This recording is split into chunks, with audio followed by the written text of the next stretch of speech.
नमो वरिहंताणं नमो सिद्धाणं नमो आयर्याणं नमो वज्रायाणं नमो लोये सव्यसाहूणं। बोलो शासनिक भगवान महावीर स्वामी की।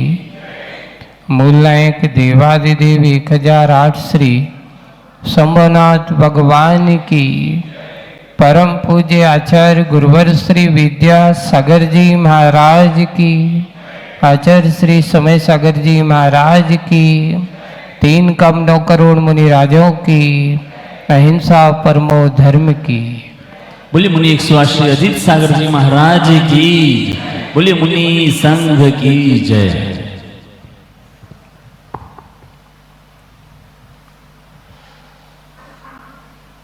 एक प्रकृति की बात आज अपन समझते हैं।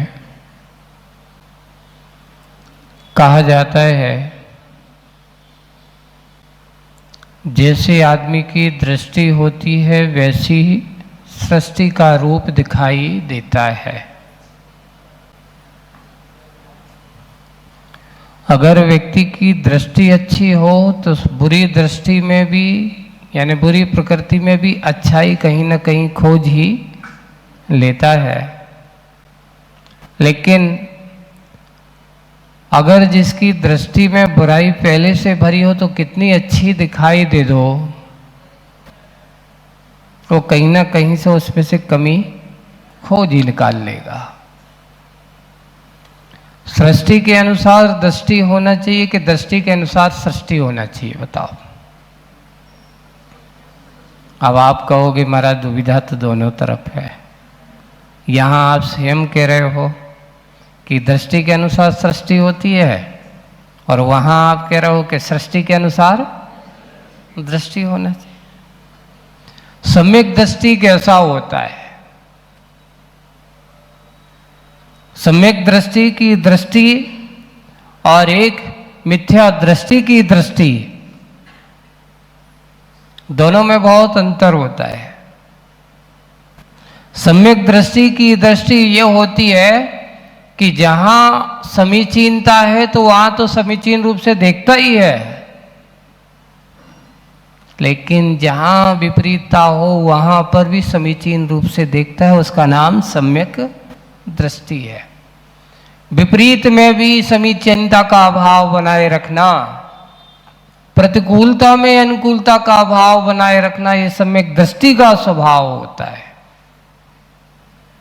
और मिथ्या दृष्टि अच्छा भी होगा तो कहीं ना कहीं से एक आदमी निकाल ही लेगा, क्योंकि उसकी अच्छी की ओर दृष्टि है ही नहीं। जहां दृष्टि में विपरीतता हो, जहां दृष्टि में प्रतिकूलता हो, वह व्यक्ति जहां पर भी जाएगा वहां से कहीं ना कहीं बुराई निकाल के ही लाएगा।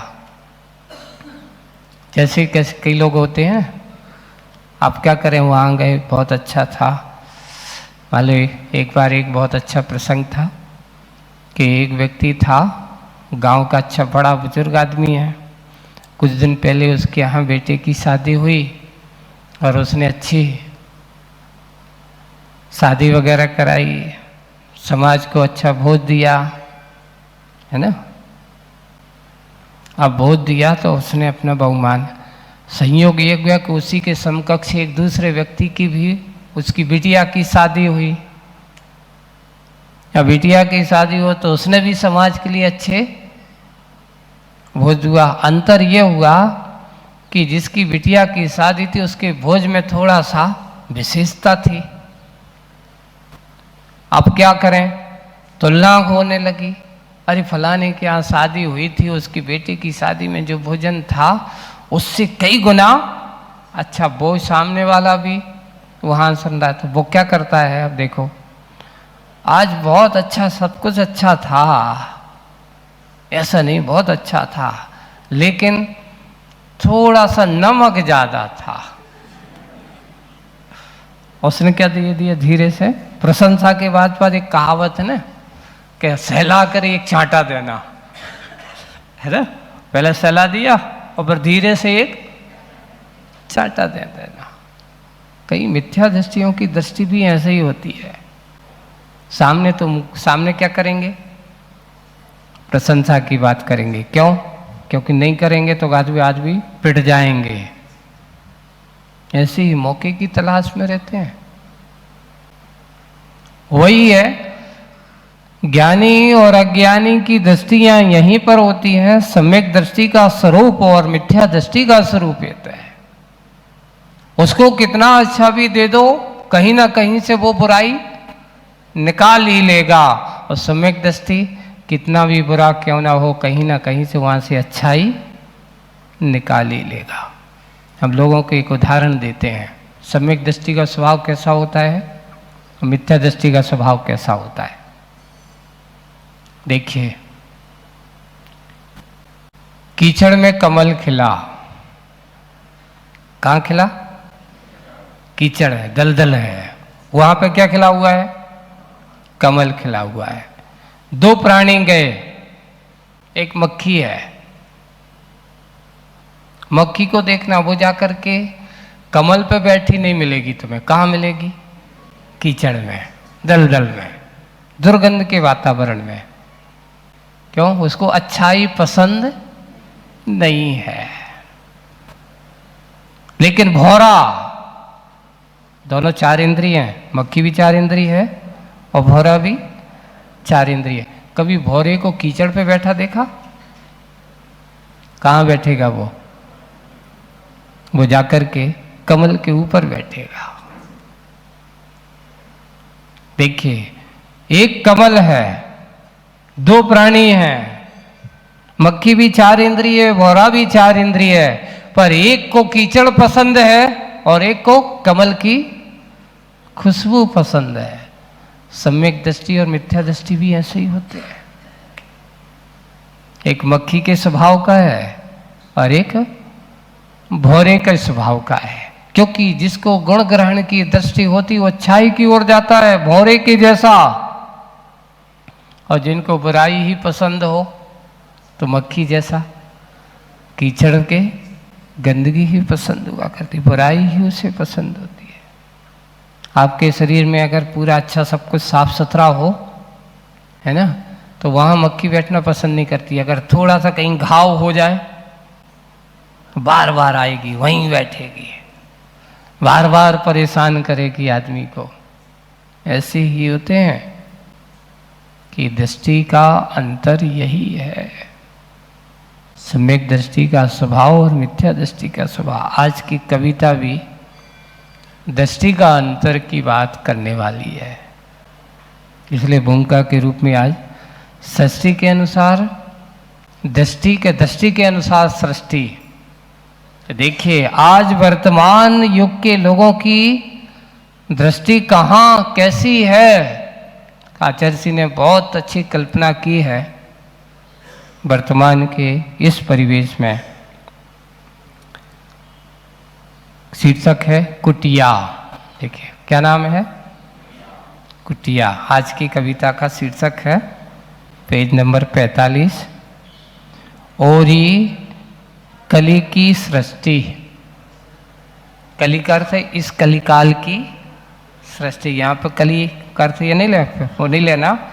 इस कली की सृष्टि यानी इस काल, बहुहारी बलहारी पंचम काल की सृष्टि। ऐसा कली से कलुषित, कली से कलुषित कलंकिनी दृष्टि, कली से कलुषित कलंकिनी दृष्टि, सदा संकिनी, हमेशा संसार पर दृष्टि से ऐसा क्यों, ऐसा क्यों, है ना। सदा संकिनी, अवगुण अंकिनी। कभी कभी तो गुणों का चयन किया कर, कभी कभी तो गुणों का चयन किया कर। तेरी बंकिम दृष्टि में, बंकिम अर्थात टेढ़ी दृष्टि, बंकिम दृष्टि अर्थ है ना वक्र दृष्टि जिसे अपन कहते हैं, तो उसको बंकिम भी कहा जाता है।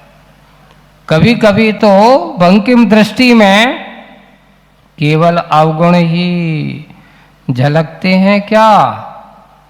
तेरी बंकिम दृष्टि में केवल अवगुण ही झलकते हैं क्या?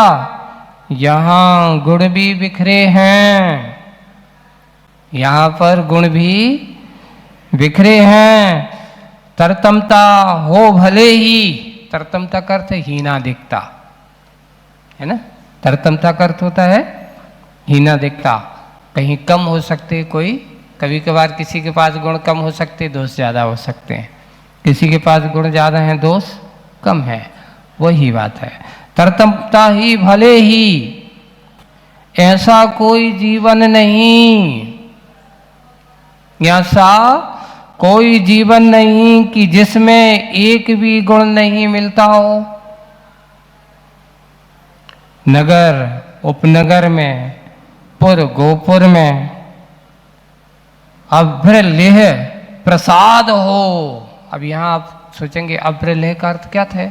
अभ्र का अर्थ होता है जैसे आकाश, ऊपर उड़ता हुआ, है ना, गगन चुंबी बिल्डिंग, महल, आकाश को छूता हुआ क्या ऊंचा ऐसा महल हो। प्रसाद, प्रासाद है, प्रसाद नहीं प्रासाद, प्रासाद का अर्थ होता है महल का हो, घर का हो। अभ्रिम लिह, ऐसे आकाश को छूते हुए घर, इसका अर्थ ये है ना। अभ्रिम लिह प्रसाद हो या कुटिया, या छोटी सी, बड़े बड़े ऊंचे प्रसाद हो, मकान हो, या फिर हो छोटी कुटिया, जिसके पास कम से कम एक तो प्रवेश द्वार, कितने द्वार? कम से कम एक तो प्रवेश द्वार होता अवश्य है। ऐसा कोई घर बताओ जिसमें कोई द्वार ना हो? ऐसा कोई घर होता है? जो बड़े बड़े प्रसाद हो, मैंने एक द्वार होंगे प्रवेश करने के, आने जाने के। लेकिन अगर एक छोटी सी कुटिया भी होगी तो कम से कम कुटिया में एक दरवाजा तो होगा, सिंगल दरवाजा तो होगा। ऐसी कोई कुटिया भी नहीं है जिसमें कोई दरवाजा ना हो।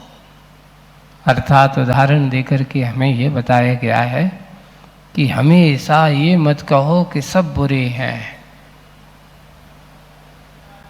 सब कुछ बुरा है, नहीं, बहुत कुछ अच्छा है। यहाँ पर आज एक कविता में अपने लिए इस काल की सोच, व्यक्ति के विचार, व्यक्ति की दृष्टि के बारे में कहा जा रहा है कि ज़्यादातर लोगों की दृष्टि हमेशा कहाँ है, किस रूप में है? तो कहा ओरी कली की दृष्टि, इस कलिकाल के लोगों की दृष्टि, सोच विचारो कली से कलुषित, हमेशा जहां कलुषित परिणाम वाले हैं। एक बार एक बहुत अच्छा प्रसंग आया, महाराज ये बताओ, मालूम है कि मनुष्यों का जन्म में हुआ है, मनुष्य इस रूप में हुआ है ना, लेकिन इसकी दृष्टि हमेशा पहले अच्छाई की ओर जाता है, जाकर के देखता है, देख करके, लेकिन घुमा फिरा करके कहीं ना कहीं ये क्या बुराई निकाल ही लेता है। एक बार एक बहुत अच्छा प्रसंग पढ़ा था,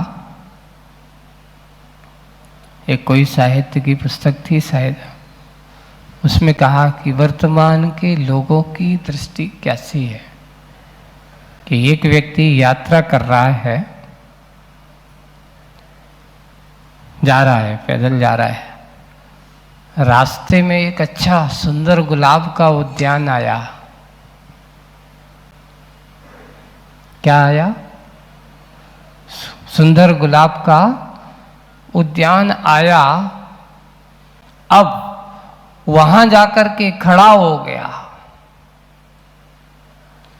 जाकर के उस गुलाब के पेड़ों के पास खड़ा होकर के गुलाब की प्रशंसा कर रहा है। वाह कितने अच्छे हो गुलाब, तुम कितने अच्छे हो, सुंदर हो, दिखने में खूबसूरत हो, तुम्हारे गंध भी बहुत सुंदर है। सब कुछ प्रशंसा की और अंत में ये कहता है कि काश तेरे शरीर पर कांटे नहीं होती तो कितना अच्छा होता। गुण देखे, लेकिन गुण देने की बात पर क्या किया उसने? सब कुछ अच्छा है पर तेरे तू अपने ऊपर कांटे उगाए रखे, कितना अच्छा होता। ऐसा उसने कहा। चलते चलते आगे बोला, आगे बढ़ा, है ना। आम्र का वन आया और एक आम्र वन में एक कोयल की आवाज सुनकर के वो रुक जाता है। कोयल की आवाज सुनता है और सुनते सुनते वह वहां रुक जाता है